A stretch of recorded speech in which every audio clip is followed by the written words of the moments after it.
ॐ भूर्भुवः स्वः तत्सवितुर्वरेण्यं भर्गो देवस्य धीमहि धियो यो नः प्रचोदयात्।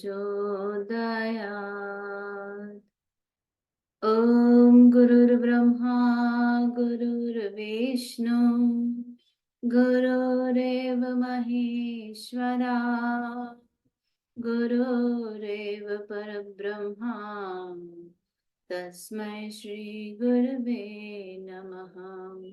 अखण्डमण्डलाकारं व्याप्तं येन चराचरं तत्पदं दर्शितं येन तस्मै श्री गुरवे नमः। मातृवत् लालयित्रे च पितृवत् मार्गदर्शिका नमोऽस्तुते गुरुसत्तायै श्रद्धा प्रज्ञायुता चया। ॐ श्री गुरुवे नमः।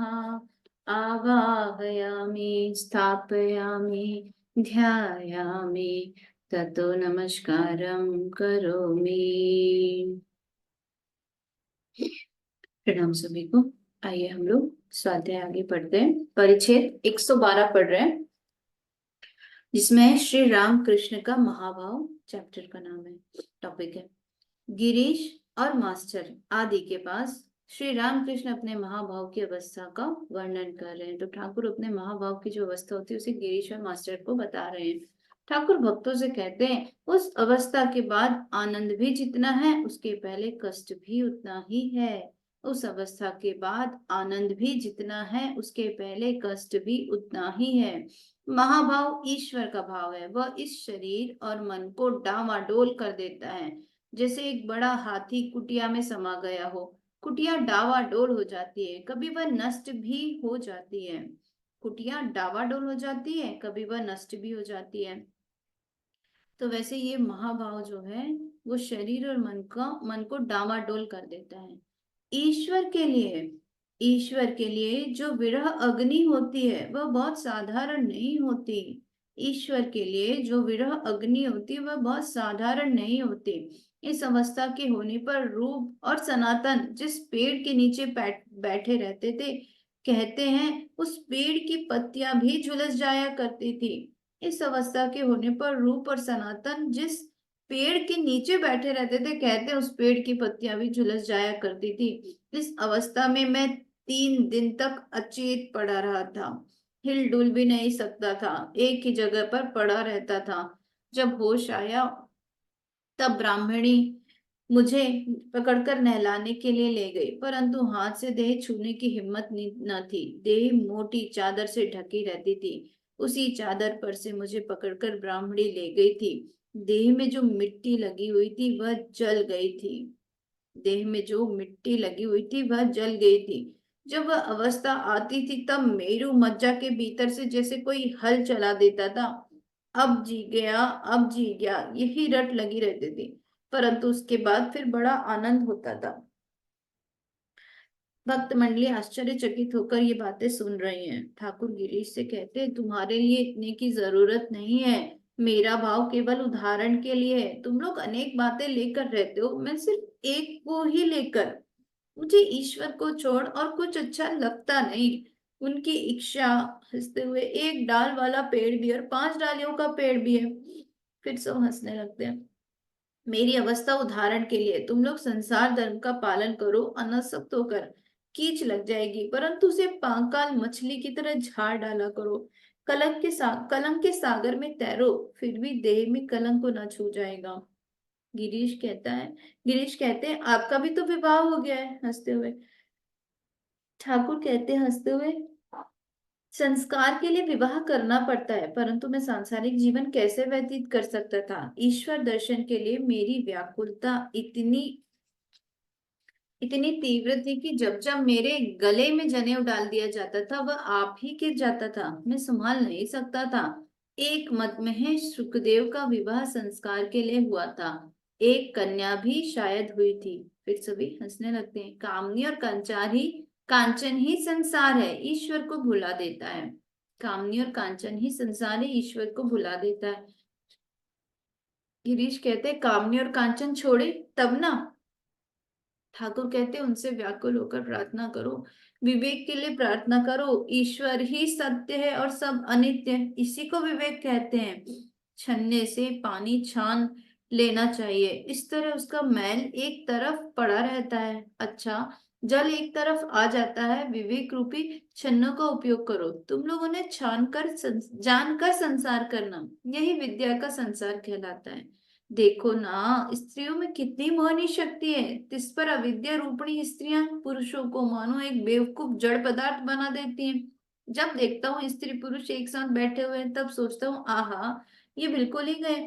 मास्टर की ओर देखकर, हारू इतना अच्छा लड़का है, परंतु वो प्रेतनी के हाथों पड़ा है। लाख करो, अरे मेरे हारू तुम कहाँ गए? हारू तुम कहाँ गए? कहाँ है हारू? लोगों ने देखा चलकर, हारू बट के नीचे चुपचाप बैठा हुआ है। न वह रूप है, न वह तेज, न वह आनंद। बट की प्रेतनी हारू पर सवार है।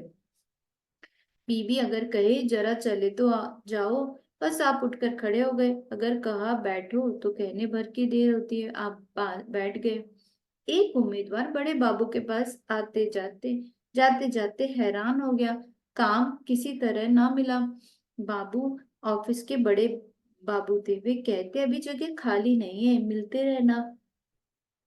इस तरह बहुत समय कट गया। उम्मीदवार हताश हो गया। वह अपने एक मित्र से अपना दुख रो रहा था। मित्र ने कहा, तू भी अक्ल का दुश्मन ही है।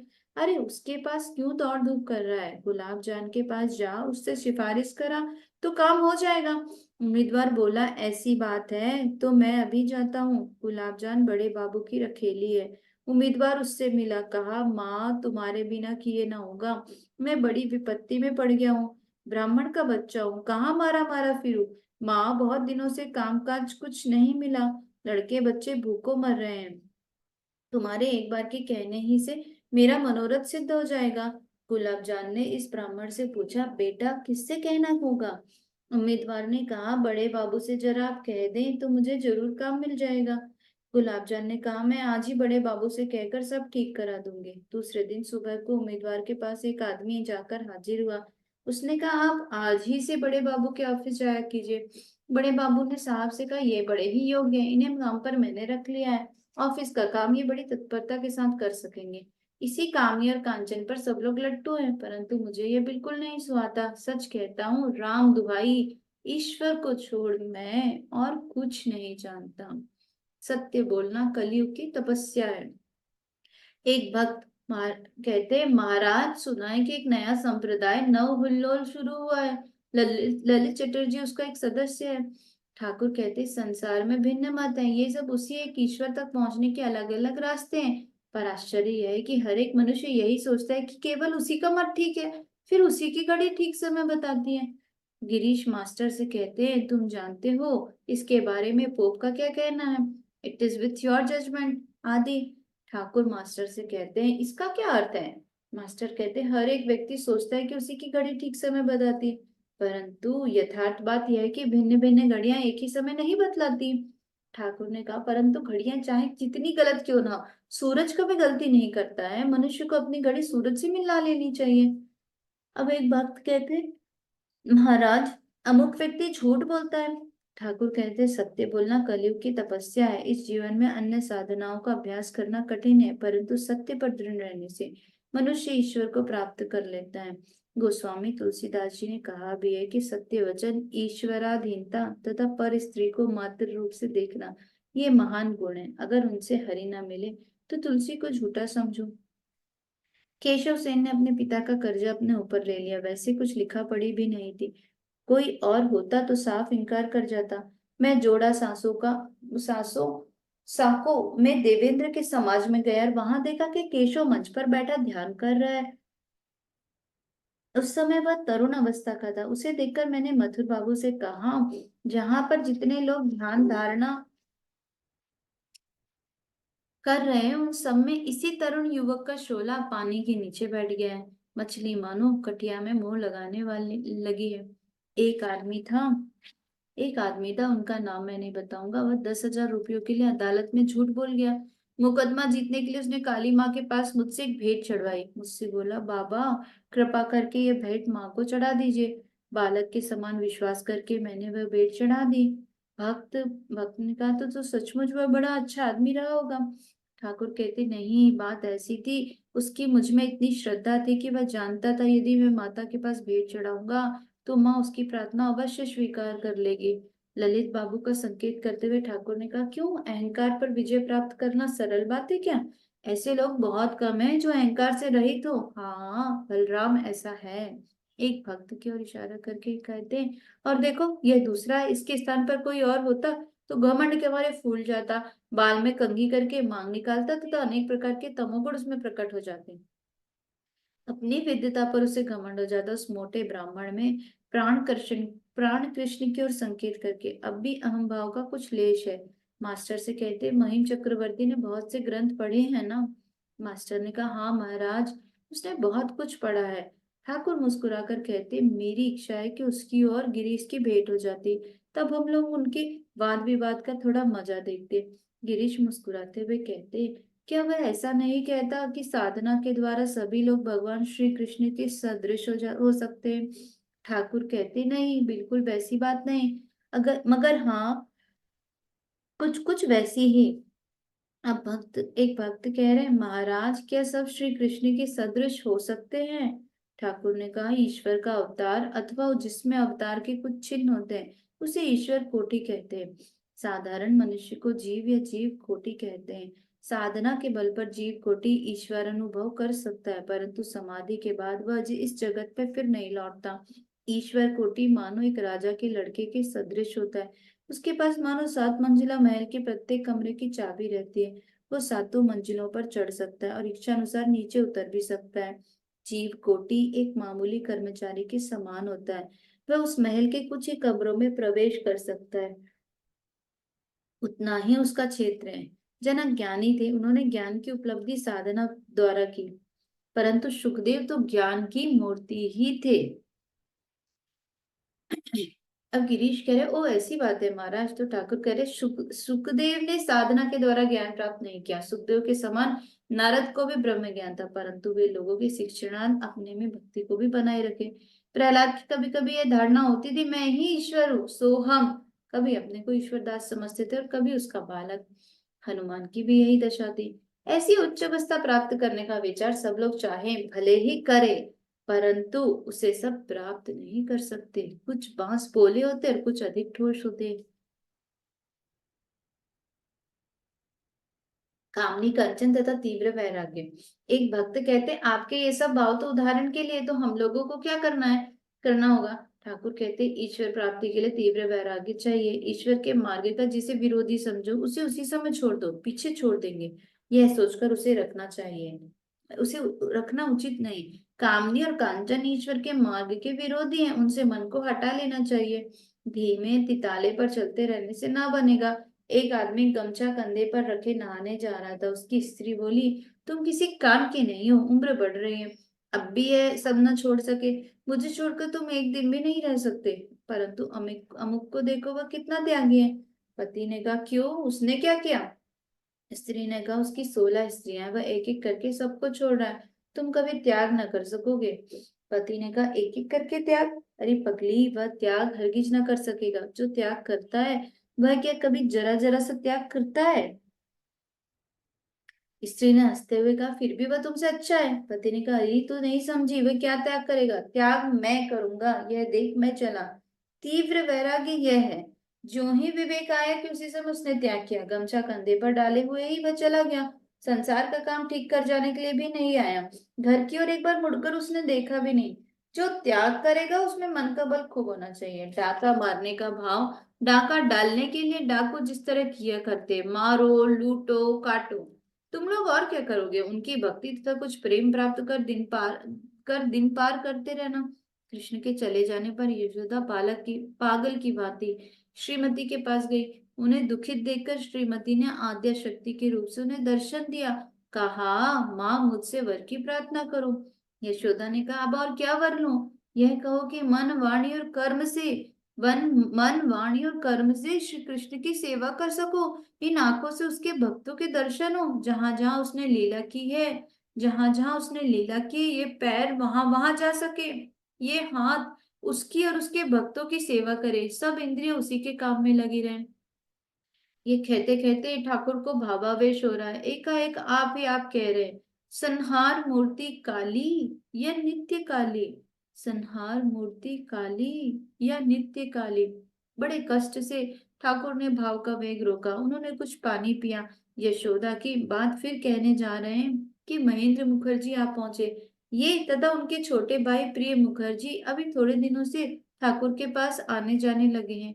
महेंद्र की आटे की चक्की है तथा अन्य व्यवसाय भी है। इनके भाई इंजीनियर का काम करते थे। इनका काम कर्मचारी संभालते हैं। इन्हें यथेष्ट यथेष्ट अवकाश है। महेंद्र की उम्र 36-35 की 37 की होगी और इनके भाई की उम्र 34-35 की। ये कटेदी मौजे मौजे में रहते हैं। कलकत्ते के बाग बाजार में भी इनका एक मकान है, वहीं सब लोग रहते हैं। इनके साथ एक नव युवक आया जाया करते हैं। भक्त है, नाम हरि है। भक्त है, नाम हरि है। हरि का विवाह तो हो चुका है, परंतु श्री राम कृष्ण पर ये बड़ी भक्ति रखते हैं। महेंद्र बहुत दिनों से दक्षिणेश्वर नहीं गए, हरि भी नहीं गए, आज आए हैं। महेंद्र ने भूमिष्ठ होकर श्री राम कृष्ण को प्रणाम किया और हरि हरि ने भी प्रणाम किया। ठाकुर ने कहा, क्यों जी, इतने दिनों तक दक्षिणेश्वर क्यों नहीं आए? महेंद्र ने कहा, जी मैं कैटेती गया था, कलकत्ते में नहीं था। ठाकुर ने कहा, क्यों जी, ना तो तुम्हारे लड़के बच्चे ना किसी की नौकरी करते हो, फिर भी तुम्हें अवकाश नहीं रहता। अजीब हो। भक्त सब चुप है। महेंद्र का चेहरा उतर गया। ठाकुर ने महेंद्र से कहा, तुमसे मैं इसलिए कहता हूँ कि तुम सरल और उदार है, ईश्वर पर तुम्हारी भक्ति है। महेंद्र कहते, जी आप तो मेरे भले के लिए कह रहे हैं। फिर ठाकुर हंसते हुए कहते, और यहाँ आकर कुछ पूजा भी नहीं चढ़ानी पड़ती। यदु की माँ ने इस पर कहा था, तुम दूसरे साधु बस लाओ लाओ किया करते हैं। बाबा तुमसे ये बात नहीं है, विषय आदमी का जी ही नहीं निकल आता है, अगर उन्हें गांठ का पैसा खर्च करना पड़े। एक जगह नाटक हो रहा था, एक आदमी को बैठकर सुनने की बड़ी इच्छा थी। उसने झांक कर देखा तो उसे मालूम हुआ कि यदि कोई बैठकर देखना चाहता है तो उससे टिकट के दाम लिए जाते हैं। फिर कहते हैं, वहां से चलता बना। एक दूसरी जगह नाटक हो रहा था, वह वहां गया। पूछने पर मालूम हुआ यहाँ वहां टिकट नहीं लगता। वहां बड़ी भीड़ थी। वह दोनों हाथों से भीड़ हटाकर बीच महफिल में पहुंचा। वह अच्छी तरह जमकर मूंछों पर दांव दे देकर सुनने लगा। तो सारे हंसने लगे। और तुम्हारे लड़के बच्चे भी नहीं है क्या? नहीं है कि कहें मन दूसरी ओर चला जाएगा। एक डिप्टी है, 800 तनख्वाह पाता है। कोई शख्स इनके यहाँ नाटक देखने गया था, मैं भी गया था। मेरे साथ राखाल तथा और भी कई आदमी गए थे। मैं जहाँ नाटक देखने के लिए बैठा था, वहीं मेरी बगल में भी लोग भी बैठे हुए थे। उस समय राखाल उठकर जरा कहीं बाहर गया। डिप्टी साहब वहीं आकर डट गए और राखाल की जगह पर उसने अपने छोटे बच्चे को बैठा दिया। मैंने कहा, यहाँ मत बैठाइए। मेरी ऐसी अवस्था थी कि जो कोई जैसा कहता था मुझे वैसा करना पड़ता था, इसलिए मैंने राखाल को वहां बैठाया था। जब तक नाटक हुआ, डिप्टी बराबर अपने बच्चे से बातचीत करता रहा। उसने एक बार में नाटक नहीं देखा। फिर मैंने सुना है कि वह बीबी का गुलाम है। उसके इशारे पर उठता बैठा और एक नक बैठे बंदर की शक्ल के बच्चे के लिए उसने नाटक नहीं देखा। महेंद्र से कहते हैं, तुम ध्यान धारणा करते हो ना? महेंद्र कहते हैं, जी कुछ करता हूँ।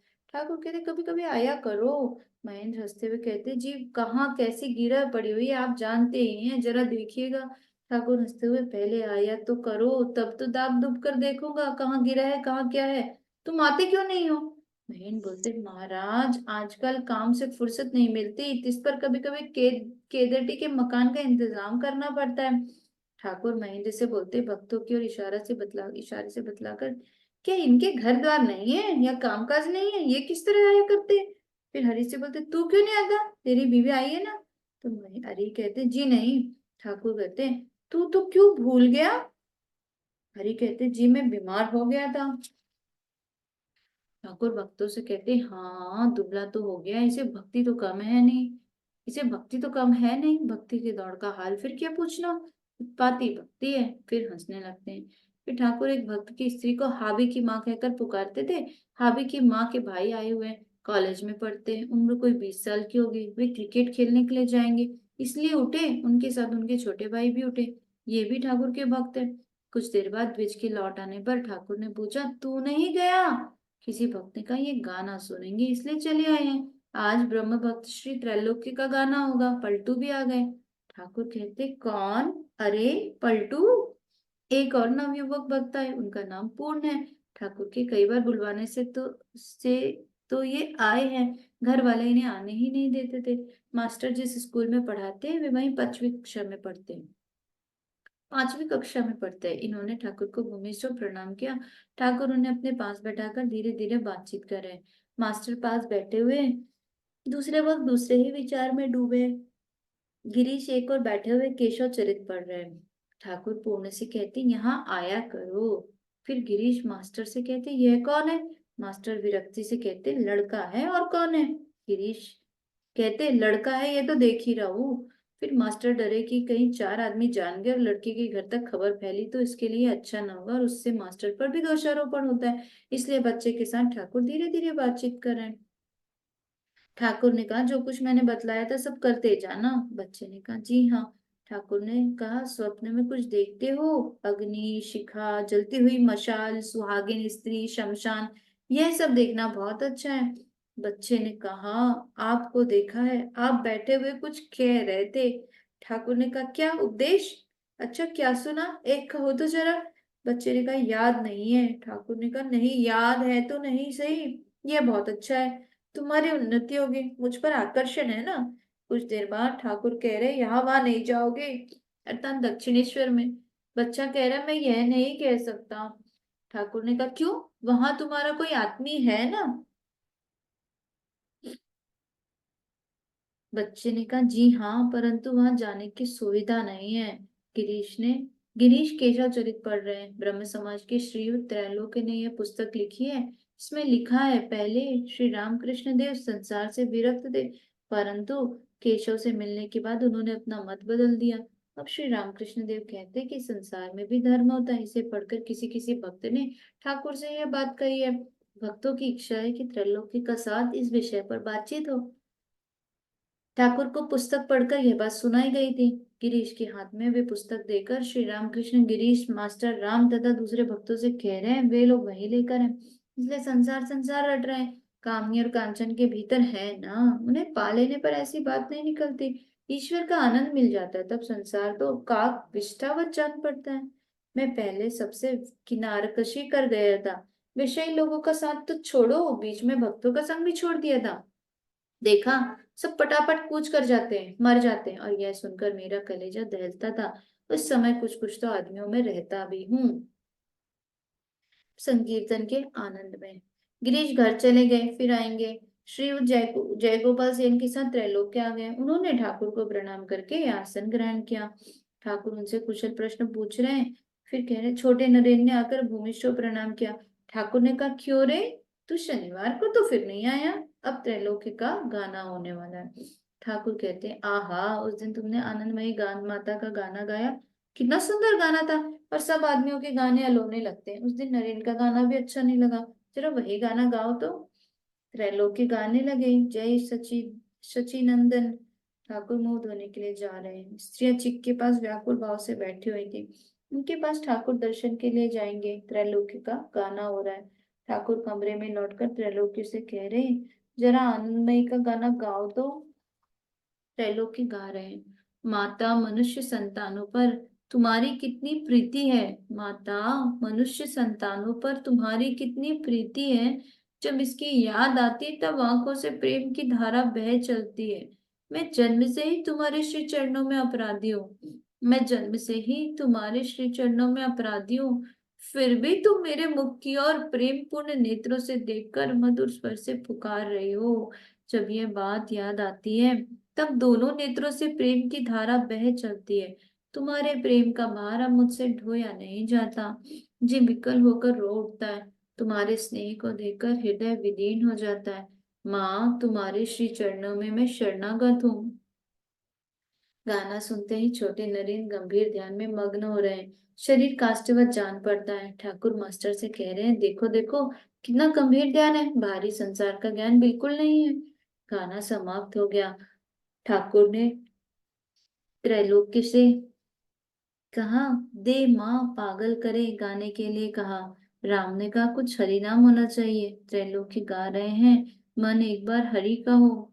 मास्टर धीरे धीरे कह रहे हैं, निताई गौर तुम दोनों भाई भाई, ये गाना सुनने की श्री रामकृष्ण की भी इच्छा है। त्रैलोक्य के साथ भक्तगण भी मिलकर गा रहे हैं। श्री रामकृष्ण भी साथ गाने लगे। यह गाना समाप्त होने पर दूसरा गाना शुरू किया गया। हरि नाम लेते हुए, हरि नाम लेते हुए जिनकी आंखों से आंसू बह चलते हैं, वे दोनों भाई आए हैं। जो मार सहकर भी प्रेम दान देने के लिए तैयार रहते, वे दोनों भाई आए हैं। इसके बाद ठाकुर ने स्वयं गाना गाया। श्री गौरांग के प्रेम प्रवाह से नदिया में उथल पुथल मची हुई है। फिर ठाकुर ने फिर गाया, हरि नाम लेता हुआ यह कौन जा रहा है, ए माधाई तू जरा देख तो आ। हरि नाम लेता हुआ यह कौन जा रहा है, ए माधाई तू जरा देख तो आ। गाना हो जाने पर छोटे नरेन जाने लगे। ठाकुर ने कहा, तू अपने माँ बाप पर खूब भक्ति किया कर, परंतु वे अगर ईश्वर के मार्ग में तोड़े अटकाए तो उनकी बातें ना मानना, खूब दृढ़ता रखना। वह बाप नहीं साला है, वह बाप नहीं साला है अगर ईश्वर के मार्ग में विघ्न खड़ा करता है। अब छोटे नरेन ने कहा, न जाने क्यों मुझे भय नहीं होता। गिरीश घर से लौट आए। ठाकुर त्रैलोक्य से परिचय करा रहे, कह रहे, तुम लोग कुछ वार्तालाप करो। दोनों में कुछ बातचीत हो जाने पर त्रैलोक्य से कह रहे हैं, जरा वही गाना एक बार और, जय सच्चिनंदन। त्रैलोक्य गाने लगे, हे सच्चिनंदन गुणाकर गौरांग तुम पारस पत्थर हो। हे सच्चिनंदन गुणाकर गौरांग तुम पारस पत्थर हो, भाव रस के सागर हो। तुम्हारी मूर्ति कितनी सुंदर है, तुम्हारी मूर्ति कितनी सुंदर है, और कनक की आभामयी मनोहर आंखें, मृणाल निंदित आजानुलंबित प्रेम प्रसारित तुम्हारे कलयुगल भी कितने सुकुमार हैं। प्रेम रस से भरा छलकता हुआ रुचिर वदन कमल, सुंदर केश, चारु गंड स्थल भी कितने सुंदर हैं। तुम्हारे ईश्वर प्रेम की विकल अवस्था से सर्वांग कितना आकर्षक हो रहा है। तुम महाभाव मंडित हो, हरि रस रंजित हो रहे हो, आनंद से तुम्हारा सर्वांग पुलकित हो रहा है। प्रमथ मातंग की तरह, ए हेम कांति, प्रमथ मातंग की तरह, ए हेम कांति, तुम्हारे अंग आवेश विभोर हो रहे हैं, अनुराग से भरे हुए हैं। तुम हरि गुण गायक हो, आलोक सामान्य हो, भक्ति सिंधु के श्री चैतन्य हो। आहा, भाई कहकर चांडाल को भी तुम प्रेम पूर्वक हृदय से लगा लेते हो। दोनों भावों को उठाकर हरि नाम कीर्तन करते हुए, दोनों भावों को उठाकर हरि नाम कीर्तन करते हुए तुम्हारी आंखों से अविरल आंसुओं की धारा बह चलती है। मेरे जीवन धन वे कहाँ हैं, कहकर जब तुम रुदन करते हो उस समय महाश्वेत होता है, कंपन होता है, हुंकार के साथ गर्जना होती है। पुलकित और रोमांचित होकर तुम्हारा सुंदर शरीर धूलि लुंठित हो जाता है। हे हरि लीला रस निकेतन, हे हरि लीला रस निकेतन, हे भक्ति रस पृष्ठ वर्ण, दीन जन बांधव, ए बंग गौरव प्रेम शशिधर, ए श्री चैतन्य, तुम धन्य हो, तुम धन्य हो, तुम धन्य हो, तुम धन्य हो। मेरे जीवन धन वे कहाँ हैं, कहकर तुम रोदन करते हो। यह सुनकर ठाकुर भावावेश में आकर खड़े हो गए। बिल्कुल वहां ज्ञान जाता रहा। जब कुछ प्राकृत दशा हुई तब वे त्रैलोक्य से विनय पूर्वक कहने लगे, एक बार वह गाना भी, क्या देखा मैंने केशव भारती की कुटीर में। त्रैलोक्य ने वह गाना भी गाया। गाना समाप्त हो गया। संध्या हो गई। ठाकुर अब भी भक्तों के साथ बैठे हुए हैं।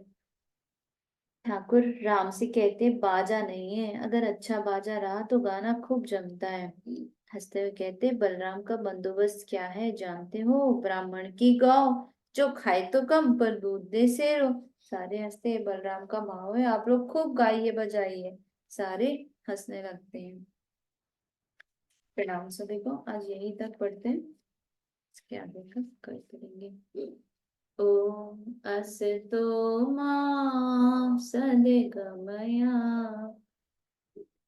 तमसो मा ज्योतिर्गमया, मृत्युर्मा अमृतं गमया। ओम शांति शांति शांति। सर्वारिष्ट शांति भवतु। सभी को बहुत बहुत प्रणाम।